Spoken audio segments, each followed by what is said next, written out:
It was also a big day on the south side of Chicago. The White Sox expect to make a big dent in 2015. We have a very special feeling today around here. They had 5 different players they needed to get, and they got every one of them. When everyone's on the same page about winning games and playing winning baseball, I think, everything comes together pretty quickly. All right, the White Sox are going to be a very trendy pick in that American League Central over-under. Bruce and I will fight over them, I guarantee you that. Robin Ventura is their manager, getting ready now for spring training. Robin, you and I talk now more than we ever did when you played in New York City for the Mets. Good to have you with us again. Yeah, we had to get further apart. I guess. Always reliable. We really appreciate it. Well, here you are now, a week away from spring training, and you're probably dying, chomping at the bit. You got a good ball club, some expectation level. You can't wait to get out to Glendale, correct? Yeah, it's fun. I think excitement's there. I think everybody's looking forward to getting there and just getting started. So. That's the fun stuff. You're getting those guys out there, you get them in uniform, and get them all together and see where you're at. How about the gelling here? LaRoche, Cabrera, Robertson, Samardzija. I mean, you bring a lot of different guys in. You can't expect everybody to love each other right out of the gate, but we don't want 25 players, 25 cabs either. How about the gelling of the ball club in spring training, Robin? How about that goal? Well, yeah, that's part of it. I think you get there and you see kind of the temperament of your team. And, I think part of, we got some guys that can play, but we also got guys that, they fit in well. I think they're known as good clubhouse guys and good teammates. So I think that's part of what went into all of it. But, they can play, too, and that's a big factor. All right, second base. I mean, sorting out the DH and first base with LaRoche and Abreu. How about second base? Is that a big question mark getting into spring training, making sure you find an everyday second baseman? Where you stand there? Yeah, I think, it's going to be a spot. There's going to be some competition going on there. Right? I think you look at Sanchez and Micah Johnson with Beckham coming back. There's going to be guys that are just going to play, and you see how it goes. I think competition is great in spring training, and we're going to see some guys battle it out and see where you're at. But, it'll be between those 3 guys. Listen, we all know when free agents, and you signed a few of them, and Samardzija and Cabrera and LaRoche, we all know when you bring those guys in, you don't want them to try too hard.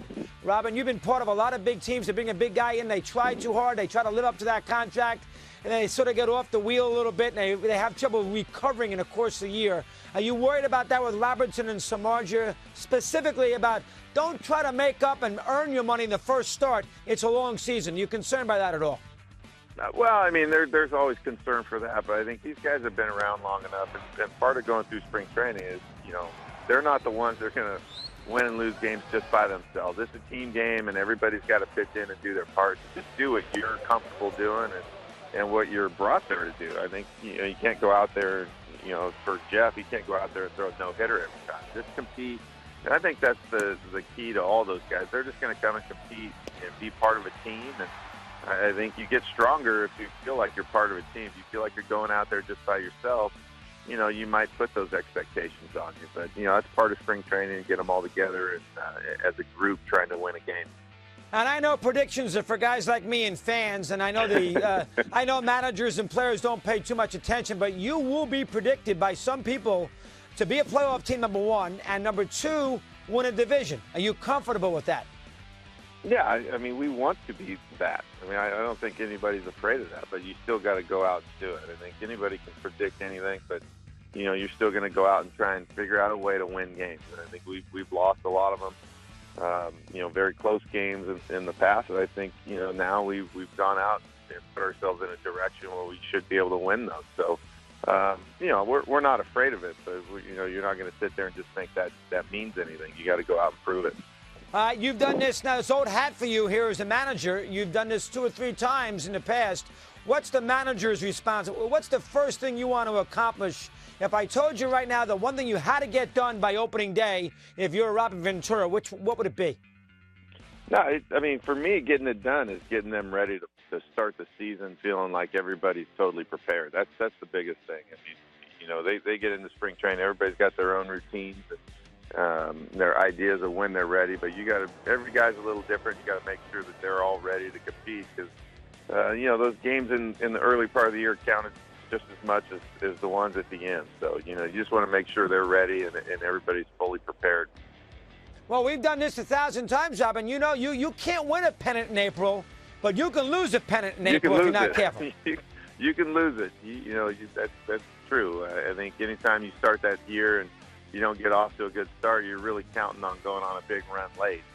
And consistency has always been the best thing, I think, for teams, is just to be able to be consistent throughout the year. But you want to get off to a good start and be in games and everybody doing what they expected to do, and with all the work they did in the offseason, you want those guys to get off to a good start, because nobody goes in spring training expecting they're going to have a bad year.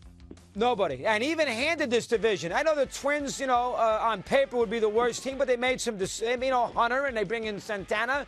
They've done some things. Indians are pretty good. You're much improved. The Tigers are the Tigers. Kansas City went to the World Series. You don't have a bad team. You may not have a great team, but not a terrible team in the American League Central. This is a tough division to handicap, Robin. How about that? It is a tough division. I think everybody's improved themselves. Everybody's a competitive team, and even Minnesota with their young players. You never know how that's going to work out, but they do have some very young, talented players. So it's a tough division. I mean, when you play that many games within your division, it's you beat each other up enough that you never know how it's going to come out. Now listen, let's go back to your Grand Slam heroics. And let's go back. We have video of it. We want to show it, of course. This is Game 5.